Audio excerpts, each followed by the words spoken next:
धाकड़ खबर बेखौफजुमा बेबाक अंदाज। धाकड़ खबर के न्यूज रूम से मैं आपके साथ हूं अकरम रईस खान। चंडीगढ़ से एक बड़ी खबर सामने आ रही है। कम सीटें होने के बावजूद भी भारतीय जनता पार्टी ने यहां पर अपना मेयर बनवा लिया है। यही नहीं, सीनियर डिप्टी मेयर भी अपना बनवा लिया है। कैसे इस पूरे मामले को देखा और समझा जा सकता है, और इस पूरे मामले के बाद आम आदमी पार्टी ने किस तरीके की प्रतिक्रिया दी है, कांग्रेस ने और भाजपा ने किस तरीके की प्रतिक्रिया दी है, वो भी आपके सामने रखने की कोशिश करूंगा। लेकिन सबसे पहले जिक्र कर लेते हैं चंडीगढ़ का। चंडीगढ़ को आप केंद्र शासित प्रदेश भी कह सकते हैं। वैसे ये हरियाणा और पंजाब की जॉइंट राजधानी भी है। हरियाणा वाले भी इसे राजधानी मानते हैं अपनी, और पंजाब वाले भी इसे राजधानी मानते हैं अपनी। हालांकि अलग अलग राजधानी बनाने को लेकर भी एक लंबे समय से बहस चली आ रही है कि हरियाणा की राजधानी अलग की जाए और पंजाब की राजधानी अलग की जाए, और इसको सिर्फ केंद्र शासित प्रदेश के तौर पर छोड़ दिया जाए, या किसी एक राज्य की राजधानी के तौर पे इसको छोड़ दिया जाए, साथ में केंद्र शासित प्रदेश भी रहे। खैर छोड़िए, इस कहानी से कुछ लेना देना क्या है आपको, ऐवे ही टाइम पास करने के लिए आपको बता दी। तो यहां अभी हाल फिलहाल में नगर निगम के चुनाव हुए हैं। पहले यहां 26 सीटें हुआ करती थी, लेकिन 2020 में यहां नए परिसीमन के तहत 35 सीटें हो गई। पहली बार चुनाव में उतरी आम आदमी पार्टी ने यहां शानदार जीत दर्ज की। 35 में से 14 सीटें अपने नाम करके वो सबसे बड़ी पार्टी बन के उभरी। इसके अलावा 15 सालों से सत्ता में बनी हुई भाजपा 12 सीटों पर आ गई और कांग्रेस 8 सीटों तक पहुंची। इसके अलावा अकाली दल के हिस्से में 1 सीट आई। इसके बाद बहस होने लगी कि कौन यहां का मेयर बनेगा। यह देखना दिलचस्प होगा। आपने तस्वीरें देखी होंगी कि इस जीत के बाद वहां पर रोड शो किया अरविंद केजरीवाल ने, और उन्होंने कहा ये तो अभी टीजर है, फिल्म तो पूरी अभी बाकी है। इस तरीके से उन्होंने कहा कि जो नगर निगम के चुनाव के नतीजे आए चंडीगढ़ में, वैसा ही नतीजा पूरे पंजाब से विधानसभा चुनाव में आम आदमी पार्टी के हक में आने वाला है। उन्होंने अपने पार्टी के पार्षदों को शपथ भी दिलाई कि वो धोखा ना करें, अपनी पार्टी के साथ धोखेबाजी ना करें, मेयर हमारा ही बनेगा। तो आज दिन था मेयर बनाने का, लेकिन क्या हुआ, भाजपा ने यहां पे अपना मेयर बना लिया। अब आप सोचिए, जिसके पास 14 सीटें हैं वो अपना मेयर नहीं बना पाए, और जिनके पास 12 सीटें हैं वो अपना मेयर बना ले गए। इसके बाद वहां एक हंगामे की स्थिति पैदा हो गई, धरना प्रदर्शन शुरू हो गया, पुलिस बुला ली गई। मुझे लगता है आम आदमी पार्टी ने क्या कहा है वो आपके सामने रखूं, उससे पहले कुछ चीजें आपके जानकारी में ला देना ज्यादा बेहतर होगा। भाजपा की सरबजीत कौर यहां की मेयर बन गई हैं। उन्होंने आम आदमी पार्टी की अंजू कटियाल को हरा दिया है। भाजपा प्रत्याशी सरबजीत कौर को जहां 14 वोट मिले हैं, वहीं आम आदमी पार्टी की प्रत्याशी अंजू कटियाल को 13 वोट मिले हैं, जबकि 1 वोट को खारिज कर दिया गया। टोटल 28 वोट पड़े, टोटल 28 पड़े, 14 उनके काबिल हो गए। इनके 14 में से 13 काबिल माने गए और 1 को खारिज कर दिया गया। बता दें आपको, कांग्रेस के 7 पार्षद इस चुनाव के दौरान, इस मतदान के दौरान सदन में मौजूद नहीं थे। अकाली दल का 1 पार्षद भी सदन में मौजूद नहीं था। तो फिर आखिर बीजेपी वाले के पास जो 2 वोट आए हैं वो कहां से आए, और आम आदमी पार्टी का जो 1 वोट कैंसिल किया गया है वो आखिर कैसे किया गया। कई सारे सवाल खड़े हो रहे हैं। इसके अलावा डिप्टी मेयर पद का भी यहां पे चुनाव हुआ, उसमें भी भाजपा का प्रत्याशी दिलीप शर्मा बाजी मार गया। उसके हक में 15 वोट पड़े। बताइए, मेयर को तो मिल रहे हैं 14 और डिप्टी मेयर को मिल रहे हैं 15, और मेयर के हक में 14 वोट पड़ रहे हैं आम आदमी के, लेकिन 1 वोट खारिज हो रहा है, तो 13 रह जा रहे हैं। लेकिन यहां कोई वोट खारिज नहीं हुआ, लेकिन आम आदमी पार्टी के डिप्टी मेयर को यहां भी 13 ही वोट मिले हैं। लगता है 13 के आंकड़े में फंसकर रह गई है आम आदमी पार्टी। 13 का फिगर जो है बहुत सारे लोगों के लिए अशुभ भी माना जाता है। ये आप लोगों ने खूब अखबारों में पढ़ा होगा, गूगल करके भी आप इसको निकाल सकते हैं। अब यहां जमकर हंगामा हुआ। पार्षद जो थे आम आदमी पार्टी के वो धरने पर बैठ गए, पुलिस बुला ली गई। ये तक स्थिति आ गई कि जो मेयर बनी है यहाँ पे सरबजीत कौर, उनको भाषण तक नहीं देने दिया। इस पूरे मामले को लेकर राघव चड्ढा ने प्रेस कॉन्फ्रेंस की है, सुन लीजिए उनकी ज़बानी। फिर कुछ खास काफी दिलचस्प पहलू हैं, उनसे आपको रूबरू कराने की कोशिश करूंगा।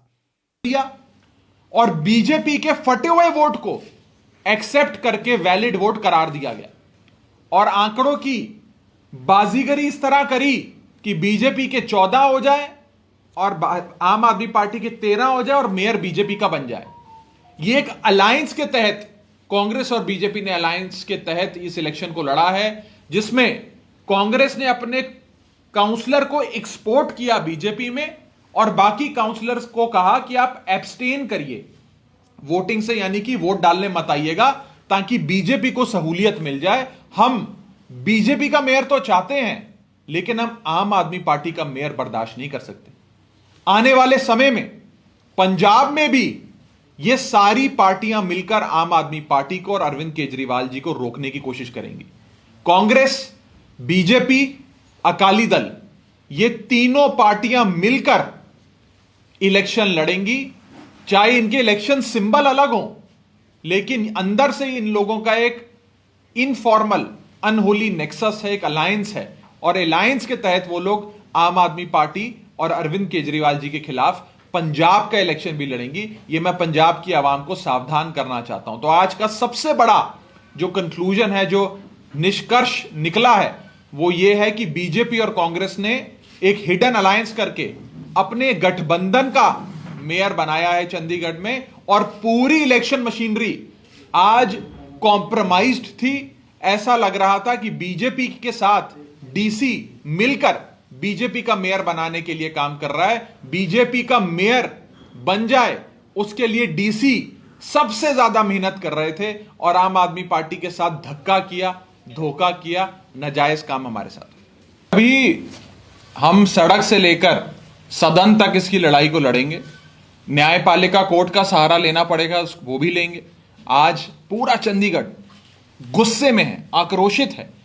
आप डीसी के दफ्तर के बाहर जाकर देखिए, हजारों की तादाद में लोग खड़े हैं, उन्हें रास्ते बंद कर दिए हैं, क्योंकि लोकतंत्र की ऑक्सीजन होता है फ्री एंड फेयर इलेक्शन। आज इन्होंने उस ऑक्सीजन को पल्यूट कर दिया, दूषित कर दिया। सुन लिया आपने राघव चड्ढा को। वो कह रहे हैं कि ये आम आदमी पार्टी को रोकने के लिए भाजपा और कांग्रेस के बीच खुफिया गठबंधन हो गया है, और इन्होंने खुफिया गठबंधन करके, अंदरूनी गठबंधन करके आम आदमी पार्टी को जो है सत्ता में आने से नगर निगम की रोक दिया। इस मामले को लेकर वो अदालत भी जाएंगे और धरना प्रदर्शन जो भी उन्हें करना होगा वो करेंगे।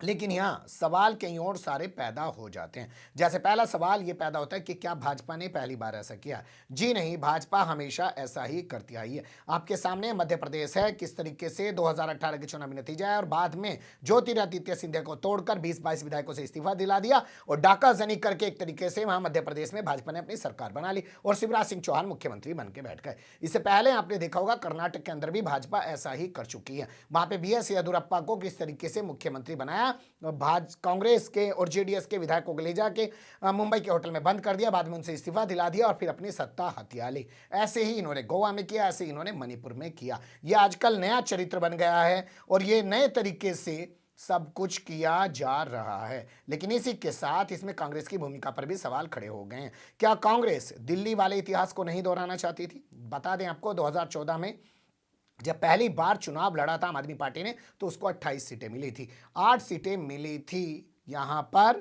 कांग्रेस को। कांग्रेस ने समर्थन देकर आम आदमी पार्टी की सरकार बनवा दी थी, और उसका फायदा इतना जबरदस्त हुआ आम आदमी पार्टी को, अरविंद केजरीवाल को, कि अब यहां कांग्रेस का सुपड़ा साफ हो चुका है। बीजेपी जरूर 3 सीटें और 8 सीटें जीत के आई, जो 2 बार चुनाव हुए 2015 और 2020 में, लेकिन कांग्रेस का बिल्कुल सफाया हो गया है। तो क्या कांग्रेस को वो डर सता रहा था, इसलिए कांग्रेस के अपने एक पार्षद से क्रॉस वोटिंग करा दी है, या उसको बीजेपी के खेमे में भेज दिया, और जो आरोप आम आदमी पार्टी लगा रही है वो वाकई में सही आरोप लगा रही है? वैसे इसके अलावा और पुराने आंकड़ों पर नजर डालें तो देखने में यही आता है कि 15 साल से चंडीगढ़ की सत्ता पर जमी हुई भारतीय जनता पार्टी इसी तरीके के कारनामे अंजाम देती आ रही है। 2006 में उसके पार्षद कम थे, फिर भी वो सत्ता पे काबिज हो गई। इसी तरीके से 2011 और 2016 में भी उसने कम पार्षद होने के बावजूद यहां की सत्ता पर कब्जा जमा लिया है। अब देखते हैं, सामने उसके इस बार आम आदमी पार्टी है, क्योंकि इससे पहले हमेशा कांग्रेस हुआ करती थी और कांग्रेस हमेशा मान जाया करती थी। यहां आम आदमी पार्टी क्या करेगी,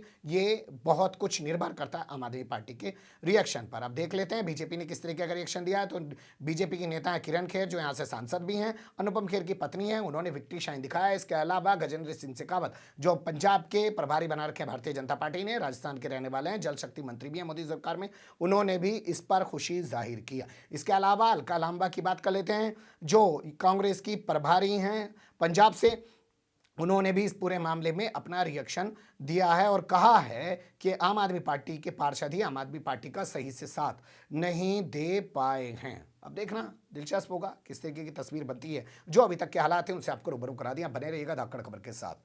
फिलहाल कमेंट्स के रूप में आप लोग अपनी राय दे सकते हैं, खबर को लाइक कर सकते हैं, चैनल को सब्सक्राइब कर सकते हैं और ज़्यादा से ज़्यादा हमारी खबरों को शेयर कर सकते हैं। फिर ऐसे ही किसी सुलगते हुए या उलझते मुद्दे लेकर मैं आपके सामने हूँगा हाजिर। फिलहाल अभी मुझे दें इजाजत।